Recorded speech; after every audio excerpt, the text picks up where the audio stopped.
అందరికీ నేనైతే ఈరోజు పచ్చిమిరపకాయలు మరి పెద్ద సైజు ఇవి వీటికి ఏమంటారు బందరు ఉల్లిపాయలు అంటారట మా అమ్మమ్మ చెప్తుంది.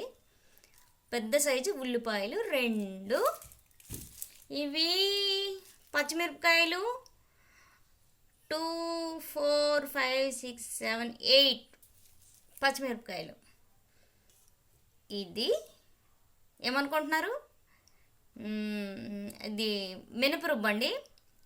1 గ్లాసు మినపగుడ్లు వేసుకున్న, 2 గ్లాసులు రేషన్ బియ్యం వేసా, ఒక 2-3 స్పూన్లు ఏమో శనగపప్పు వేసుకున్నా. నైట్ నానబెట్టేసాను, మంచిగా కడిగేసి నైట్ నానబెట్టి నేనైతే దీన్ని ఇలాగ మిక్సీ జార్లో వేసుకొని ఇలా పేస్ట్ చేసుకున్నాను. ఇప్పుడు మనం వీటిని ఉల్లిపాయలు మినప దోశ అనేసి అంటారు కొందరు ఉల్లిపాయలు మినపట్టు అంటారు కొందరు. ఉల్లిపాయలు మినపట్టు అంటే ఎవరి భాష అనుకున్నారు? అమ్మమ్మ వాళ్ళ భాష. మన భాష మినప దోశ. మనం ఇప్పుడు ఇదే రెడీ చేసుకుంటామండి. సోదనుకోకండి. ఎలా చేయాలి ఏంటి అని చెప్పాను కదా, ఎలా నానబెట్టుకోవాలో. నైట్ నానబెట్టాలి అవి. 1 గ్లాసు మినపగుడ్లకి 2 గ్లాసులు రేషన్ బియ్యం వేసాను, ఒక 2 స్పూన్లు శనగపప్పు వేసాను. నైట్ నానబెట్టేసాను, మంచిగా కడిగేసి వాటర్ పోసి ఉంచాను. అవి పొద్దున్నే గ్రైండర్ చేసుకున్నాను ఇలాగ మిక్సీ జార్లో. ఇలా పేస్ట్ రెడీ అయింది. దీంట్లో 2 ఉల్లిపాయలు గుండగా మనం తరగాలంటే టైం పడుతుంది కాబట్టి ఇందులో వేసుకొని ఈ పచ్చిమిరపకాయలు ఇవి అన్నీ కలిపి మెత్తగా గుండగా దానిలో తరిగేసి ఇందులో కలిపేసి మంచిగా మినపట్టు అనమాట వేసుకుంటాం. మినప దోశ వేసుకుంటామండి. ఇప్పుడు వీటిని దీంట్లో వేస్తాను కదా కట్ చేసి, ఇప్పుడు వీటిని ఇలా తిప్పేసి గుండగా మనం ముక్కలను అయితే చేసుకుందాం. చూసారు కదా, దీంట్లోనే ఉల్లిపాయ ముక్కలు పచ్చిమిరపకాయ ముక్కలు వేసేసి ఇలానే నేను గుండగా తరిగేస్తానండి. చాకుతో తరగాలన్నా కత్తిపెట్టుతో తరగాలన్నా అదైతే మన వల్ల అయితే అవదండి. చాలా ఏడిపించేస్తాయి ఈ ఉల్లిపాయలు మనల్ని. ఏడడం కన్నా ఈ పని చేసుకోవడం మంచిది కదా అని నేనైతే ఈ ప్రయోగం అయితే చేస్తున్నానండి. ఇదిగోండి, నేనైతే జీలకర్ర అయితే కొంచెం వేసుకుంటున్నానండి. దీంట్లో కొంచెం జీలకర్ర వేసుకుంటే బాగుంటుంది కదా, వేసుకున్నాను. దీంట్లోనే జీలకర్ర వేస్తాను కదా, దీంట్లో జీలకర్ర వేసుకున్న తర్వాత కొంచెం దానికి సరిపడగా నేను సాల్ట్ అయితే వేసుకుంటున్నానండి. ఇప్పుడు దానికి తగ్గట్టుగా, కొంతమంది ఎక్కువ ఉప్పు తింటారు, కొంతమంది తక్కువ ఉప్పు తింటారు, అలాగే వేసుకుంటున్నాను. ఇదిగోండి, ఇప్పుడు గుండగా తరిగేసాను కదా, దీంట్లో తరిగేసుకున్నాము మంచిగా. ఇవైతే అందులో వేసేస్తున్నానండి. ఎక్కువ ఉల్లిపాయ ముక్కలు వేసుకుంటే మనకి మినపట్టు టేస్ట్గా వస్తుంది.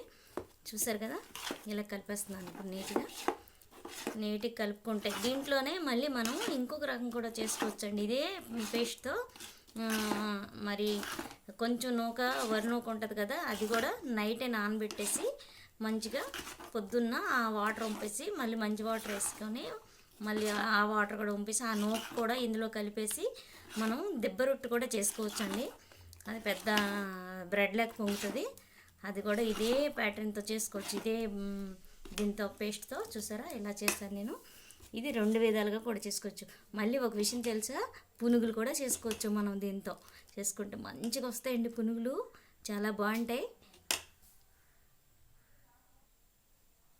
ఇప్పుడు మనం అయితే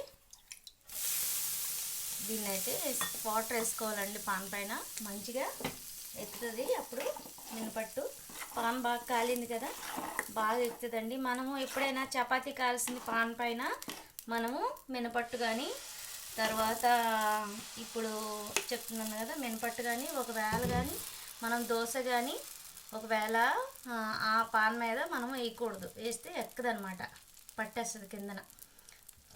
మనం ఇంక పొడిసి పేకాలి. ఎందుకంటే ఇప్పుడు ఇలాగా సింపుల్గా మనం మంచిగా మినప దోశ ఇలాగా వేసుకోవాలి. మినపట్టు అంటారు, మినప దోశ అంటారు. ఇది బాగా అయినాక నేను ఇంకోటి కూడా చెప్తాను. ఎందుకంటే మీరు ముందుగానే చెప్పేస్తే అవ్వదు. ఎందుకు మీరు అలా వీడియో చూస్తుండండి.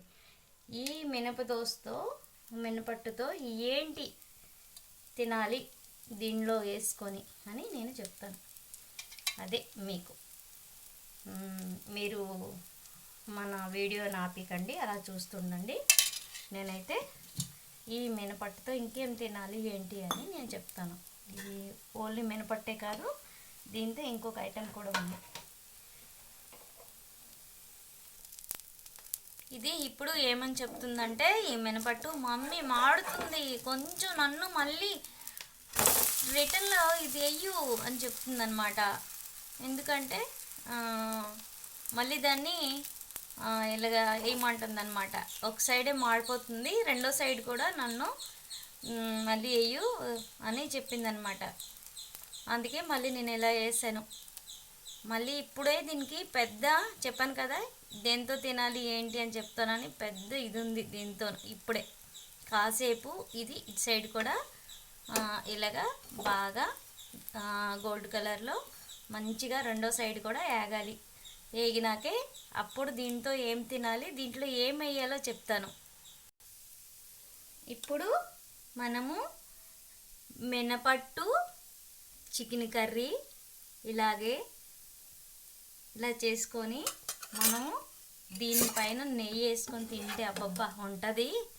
చూడండి, చికెన్ అండి, అలాగా ముక్కలు వేసుకొని అవి బోన్లెస్ చికెన్ అండి, అలాగే చేసి మనము ఇలాగే ఎప్పుడు కూడా ఇలా చేసుకొని తింటే అబ్బబ్బా ఎంత బాగుంటుంది కదా.